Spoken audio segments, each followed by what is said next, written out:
किश्तों में डूबी नैया को पार कराने में अपने भी साथ नहीं देते यारों। अगर साथ दे गए तो वही रियल दोस्त हैं हमारे।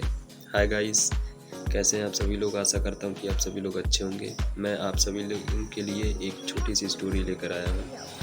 बहुत पुरानी बात है। हिमालय में प्रसिद्ध मानस नाम की एक झील थी। वहाँ पर कई पशु पक्षियों के साथ ही हंसों का एक झुंड भी रहता था। उनमें से दो हंस बहुत आकर्षक थे और दोनों ही दिखने में एक जैसे दिखते थे। लेकिन उनमें से एक राजा था और दूसरा सेनापति। राजा का नाम धृतराष्ट्र और सेनापति का नाम सुमुखा था। झील का नज़ारा बादलों के बीच में स्वर्ग जैसा प्रतीत होता था।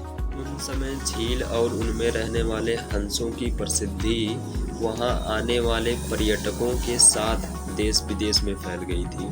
वहां का गुणगान कई कवियों ने अपनी कविताओं में किया, जिससे प्रभावित होकर वाराणसी के राजा को यह नज़ारा देखने की इच्छा हुई। राजा ने अपने राज्य में बिल्कुल वैसे ही झील का निर्माण करवाया और वहां पर कई प्रकार के सुंदर और आकर्षक फूलों के पौधों के साथ ही स्वादिष्ट फलों के पेड़ लगवाए। साथ ही विभिन्न प्रजाति के पशु पक्षियों की देखभाल और उनकी सुरक्षा की व्यवस्था का आदेश दिया।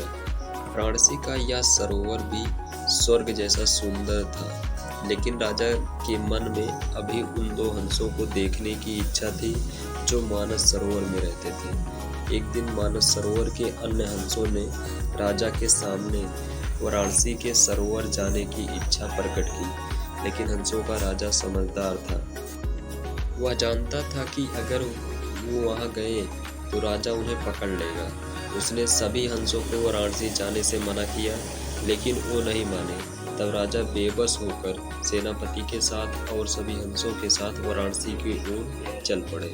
जैसे ही हंसों का झुंड उस झील में पहुंचा तो अन्य हंसों को छोड़कर प्रसिद्ध दो हंसों की शोभा देखते ही बनती थी। सोने की तरह चमकती उनकी चोंच, सोने की तरह ही नजर आते उनके पैर और बादलों से भी ज्यादा सफेद उनके पंख हर किसी को अपनी ओर आकर्षित कर रहे थे। हंसों के पहुंचने की खबर राजा को दी गई। उसने हंसों को पकड़ने की युक्ति सोची और एक रात जब सब सो गए तो उन हंसों को पकड़ने के लिए जाल बिछाया गया। अगले दिन जब हंसों का राजा जागा और भ्रमण पर निकला तो वह जाल में फंस गया। उसने तुरंत ही तेज आवाज में अन्य सभी हंसों को वहां से उड़ने और अपनी जान बचाने का आदेश दिया। अन्य सभी हंस उड़ गए, लेकिन उनका सेनापति सुमुखा अपने स्वामी को फंसा देखकर उसे बचाने के लिए वहीं रुक गया। इस बीच हंस को पकड़ने के लिए सैनिक वहां आ गए। उसने देखा कि हंसों का राजा जाल में फंसा हुआ है और दूसरा राजा को बचाने के लिए वहां खड़ा हुआ है। हंस की स्वामी भक्ति देखकर सैनिक बहुत प्रभावित हुए और उसने हंसों के राजा को छोड़ दिया। हंसों का राजा समझदार होने के साथ साथ दूरदर्शी भी था। उसने सोचा कि अगर राजा को पता चलेगा कि सैनिक ने उसे छोड़ दिया है तो राजा इसे जरूर प्राणदंड देगा। तब उसने सैनिक से कहा कि आप हमें अपने राजा के पास ले चलें। यह सुनकर सैनिक उन्हें अपने साथ दरबार ले जाते हैं। दोनों हंस सैनिक के कंधे पर बैठे थे।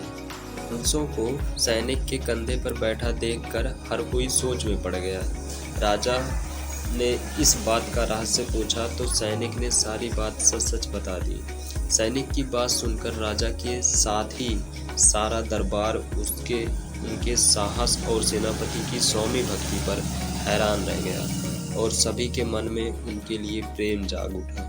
राजा ने सैनिकों को माफ कर दिया और दोनों हंसों को आदर के साथ कुछ और दिन ठहरने का निवेदन किया। हंस ने राजा का निवेदन स्वीकार किया और कुछ दिन वहां रुककर वापस अपने मानस झील चले गए। दोस्तों, इस कहानी से हमें यह सीख मिलता है कि हम किसी भी परिस्थिति में रहें, चाहे दुख हो या सुख हो, हमें हर परिस्थिति में अपनों का साथ देना चाहिए।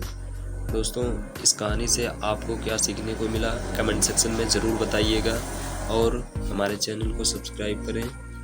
धन्यवाद। जय हिंद।